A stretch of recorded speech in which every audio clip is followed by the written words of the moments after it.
Namaste, all of you. My name is Dr. Ritu Singh Rajput, Faculty of Agriculture and Veterinary Science, Department of Food Biotechnology, Jyoti Vidyapeeth Women's University.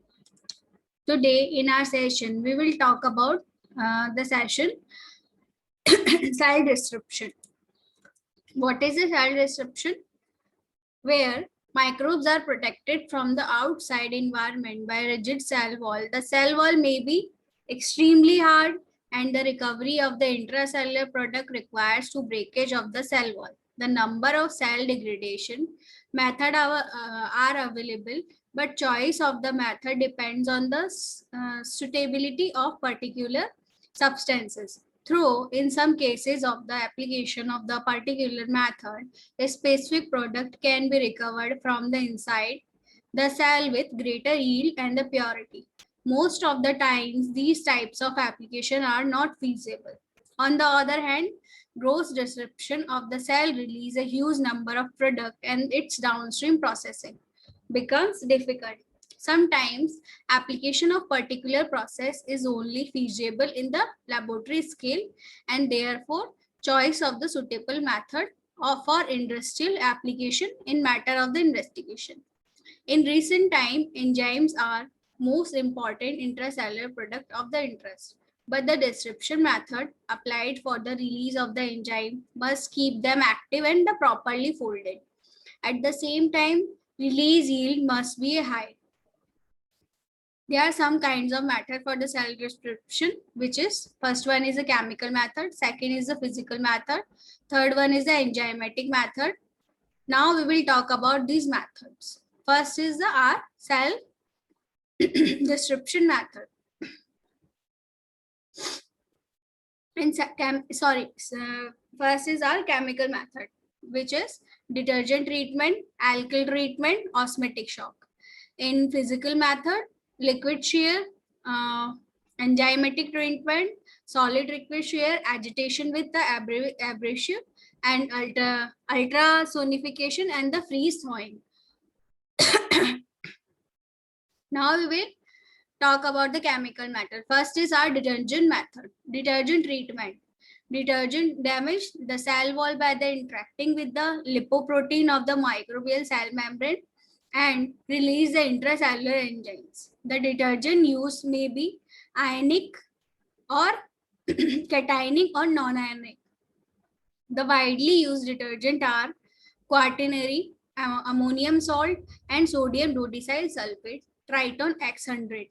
While applying these substances for the release of enzyme, it has to keep in mind that substances can cause protein denature and have to be removed from the cell-free extract. During further purification as soon as possible, the use of Triton X100 is widely known to release membrane-bound enzyme. The application of Triton X100 along with the guanidine HCl is very effective for the release of the number of proteins. Second one is alkyl treatment. This method is applied for the cell disruption is very limited cases. Only when the enzyme is highly alkyl suitable can only tolerate pH up to at least 11.5. Only very few applications of this method are found the release of enzyme, and one of the classical example of release of L-aspirinase. Second is our physical method, where is first we talk about liquid shear method. Liquid shear force to all cell disruption is used mostly for the large scale release of the enzyme or intracellular product for the microbial cells. The method is based on the shear force forcefully generated by the cavitation in the cell slurry due to the large pressure drop. The machine consists of the hollow cylinder made up of stainless steel and a piston with an appropriate system of the adjustable walls. Cell slurry is loaded inside the cylinder and pressure inside the cylinder is increased to thousands of psi through a system of the Hardy-Gillis. When the cell slurry is allowed to pass through a small orifice, the cell experiences sudden pressure drop. That pressure drop causes cavitation and the shock waves to disrupt the cell. The amount of pressure drop experienced by the cell has direct influence on the disrupt release of the enzyme from the cells. Therefore, it can be concluded that the higher pressure drop is more effective of the cell disruption.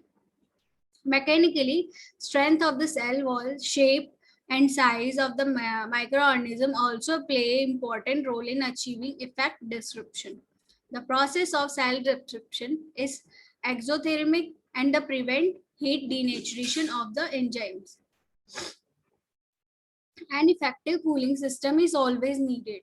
The whole process is operated within 0 to 4 degrees Celsius to make the process less abrasive. It should be operated in multiple pass mode of longer time.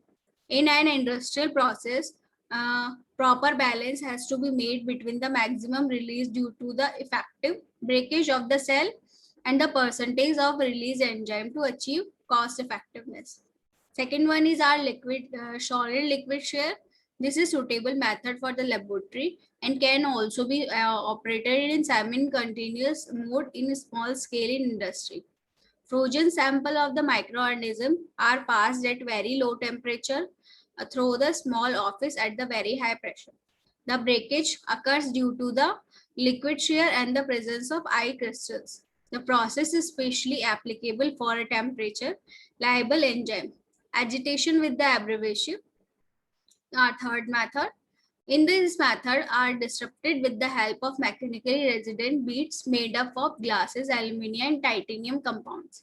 Inside a hollow chamber, cells are agitated with the beads by a system of the agitator shaft.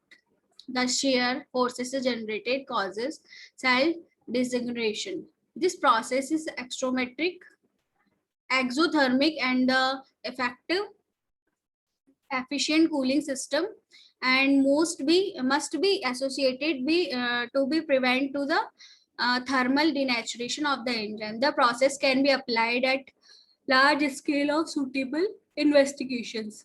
For our fourth one method is ultrasonification. Ultrasonic waves are used to break the cell at small scale.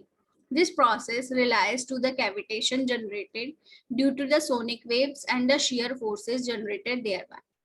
The high electrical power is converted into the mechanical energy in terms of sonic waves and the propagated through a horn and the liquid generating cavitation.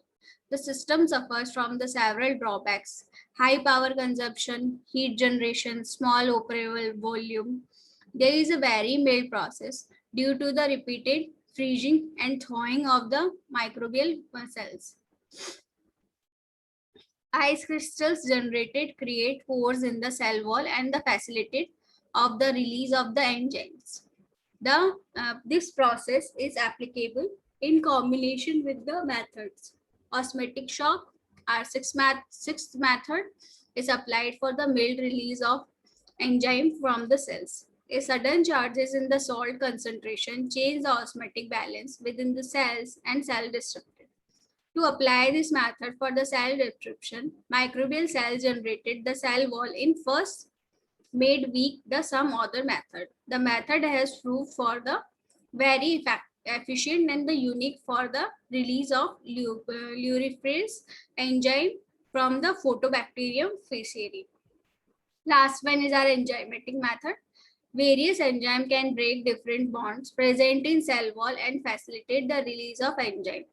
The process is mildest one used to release intracellular enzymes. The enzyme used are lysozyme enzyme extract from the Streptomyces species Penicillium, Trichoderma snail. The method is very costly but highly effective for the release of enzyme with lesser impurities. During the downstream processing, the used enzyme must be removed. Sometimes this process is also used in combination with other cell degeneration method. So this is all about the cell disruption method.